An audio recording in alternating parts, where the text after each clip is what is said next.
Continuing in Swift Rivers by Cornelia Meigs, reading Chapter 5, The King of Spain's Daughter. As the long raft came out into the moonlit channel, Jacob Wolfe, standing beside Chris, spoke hoarsely. It must have been a big downpour up yonder, for the river's coming up steadily. Luck goes with such a man as Pierre Dumenil. The white light illuminated with most uncanny brilliance the long stretch of broken water before them. The riffles sang in the soft wind. What Chris knew to be lines of reefs were now only black marks upon a sheet of silver. "How long are the rapids?" he asked Jacob Wolfe, and received the answer. 15 miles. The worst part is about the middle. No more was said, for in the clearness of the night, Chris could see the forward part of the long raft slide over into the incline of the river's downward sweep.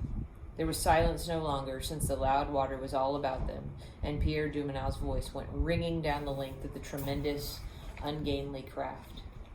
It seemed to Chris that he had scarcely time to breathe, far less to think, during that crowded time in which they made the passage of those fateful 15 miles. He turned into a mere machine, which rode his long sweep backward and forward in instant response to sharp command. One upthrusting of black rocks was so close to where Chris stood that he could have stepped out upon it dry-shod. He pulled for his very life, and was conscious that Pierre Dumenil's tremendous grasp was on the hand grip above his own, and he was rowing with him.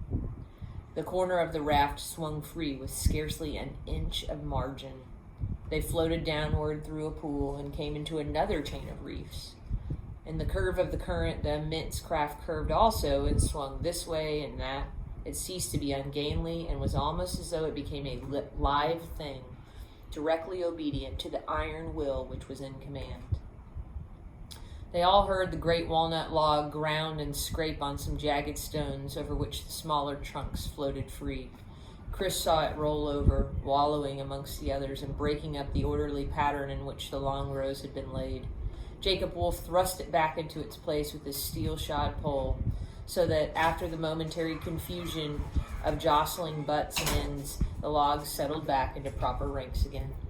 There was a fearful minute when the moon was hidden under a cloud and black shadow fell all about them, but the light flooded out once more just as they came into a new stretch of roaring water.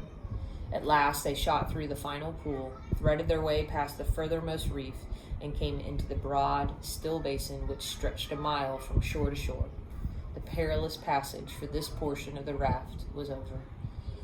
They drew into the bank and made lines fast amongst the willows. A poet might have called that reach Peace Pool, but the rivermen have named it Stubbs Eddy.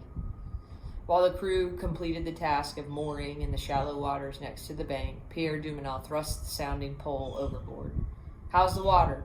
asked Wolfe beside him. "An inch more up and still rising, but even that is none too much." The voyage had filled some tense hours of exhausting labor, but this was but the beginning. They left 2 hands in charge, launched the rowboat, and set out on the long journey back to the head of the rapids. The skiff was heavily laden. Chris and Stewart sat on one thwart and pulled an oar together. They were taking the boat up a narrow backwater where the current was slack, but even here it was a long pull past the island and in and out of the turns of the devious waterway. Presently, Pierre Dumenil, sitting in the stern to steer, motioned Chris to take his place. "I will tell you how to go," he said as he put the tiller ropes into the boy's hand and took his place at the oar. Chris was the youngest in that brawny company. He felt an uncomfortable blush of shame that he was the first to be relieved, but he had to admit within himself that for the moment he could do no more, and that Pierre's sharp eye had been correctly even in the uncertain moonlight. Had seen correctly, even in the uncertain moonlight. Presently, Stewart was assigned to the tiller, and Chris returned to his oar, pulling steadily beside Pierre Dumenil up the long miles down which they slid with all too great a momentum. Almost without looking back over his shoulder, the pilot gave directions as to how the boat was to be steered. It was true, as men said of him, that he could run every reach of the river blindfold. At a certain point, they moored the boat and tramped the last few miles back to where the remainder of the raft had been left. The moon had dropped down the sky, and the red of morning was showing above the distant bluffs. Chris could see the light blue smoke of the Indian campfires rising along the eastern bank. On the west side, where the row of rafts lay moored, There was a bustle of activity and the red light of cooking fires making ready for breakfast. The water had been rising all night, and the passage now would be no more difficult than it always was known to be. It was not luck, but Pierre Dumonal's unerring pilot's instinct, which had carried them downstream at the beginning of a rise. A sheepish, downcast pair of men stood on the bank just above the spot where Conoblin's cook fire was wafting forth the appetizing odors of coffee and bacon. One fellow came shambling down the bank to speak to Dumonal as the pilot once more stepped on board his raft. "We'd like to go with you now, sir. What happened last night didn't mean anything. You know mighty well we don't want to ship over the rapids with any other pilot." "You'll not ship. You'll walk," replied Dumonal sharply. "If you want to meet me at the foot of the pool and make the rest of the trip without further trouble, I'll take you on. But we that carried one strip of the raft over will carry the other, and no need to ask aid from you. But you can pick up the boat as you go." He turned his back upon them and said no more. After a brief, whispered consultation, the two on the bank turned about and trudged disconsolately away southward. It was plain that they knew from experience how little use there was in arguing with Pierre Dumonal. Yet a friend of one of them, as they disappeared behind a clump of willows, called something across the water from one of the other rafts, seeming to feel sure that in the gray light of the morning, not even the sharp-eyed pilot could see who had spoken. There was enmity and reluctant admiration in his tone.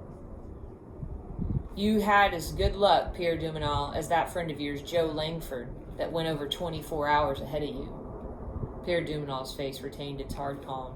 He made no reply, but directed Conoblin's, "Get along with the breakfast. I want the hands to eat before we swing out." Con's bacon and beans were never more welcome than when served out at the end of that toilsome night. Chris noticed that their commander was still so busy over various matters that the cook had to follow him about to offer him his portion. "Cast loose," the order came sharply the moment they had finished eating. The crews of the other rafts were also waiting to set out, but the honors of the day were Pierre Dumonal's, and no one would offer to go before him. It is always easier to do a difficult thing for the second time. Chris found that even though weariness hung heavy upon him, it was far simpler to execute the pilot's command than on the first passage. Stewart, stationed near him, laughed aloud as they plunged through the first pool and picked their way past the menacing edge of the next reef. "I'd rather slide down than pull up," he declared. "With daylight to help and a little more water, I'd be glad to run rapids for all the rest of the way." They passed down this time without even the scrape of a log upon the stones and floated into Stubbs's eddy to lie alongside the other portion of the raft. It was a long task to join the two into one again, slow, tedious labor punctuated by constant orders and the monotonous squeak of the turning windlasses. After a night without sleep, the nerves and temper of almost everyone on board began to wear thin. Stewart, pale with weariness, toiled without a word. Chris was of the sort not easily ruffled and was able to go steadily about his work. He looked up and laughed when Jacob Wolf swore profusely over the niceties of bringing boom logs exactly into line and of driving home the wooden pegs of the hold downs. Pierre Dumonal, giving directions from the stern or lending a hand at the point where it was needed, also seemed quite unmoved by the small annoyances of the long task. Soon after, he ordered Chris and Stewart and the others, who had worked all night, to go into the shelter for some sleep. The boys were both so worn out that their eyes closed instantly. Chris roused once for a moment to see through the tiny window that the raft, breasting long ripples, was steadily upon its way downstream. It must have been several hours after that he awoke fully and was surprised to find that they were not moving. Instead, they had drawn inshore again and lay beside a bare red clay bank. Several hundred yards away stood a huddle of cabins about a landing place where a single brail of logs was moored. And what was this? Their pilot's figure stepping from the stringpiece to the shore? And why did he carry his coat upon his arm and a bundle? Chris jumped from his place, hardly even awake, leaped ashore, and ran after the striding figure already disappearing over the high clay ridge. Pierre Dumonal! He had never called his commander by name before. Did the tall Frenchman stride on the quicker for a moment, as though he did not mean to hear that summons?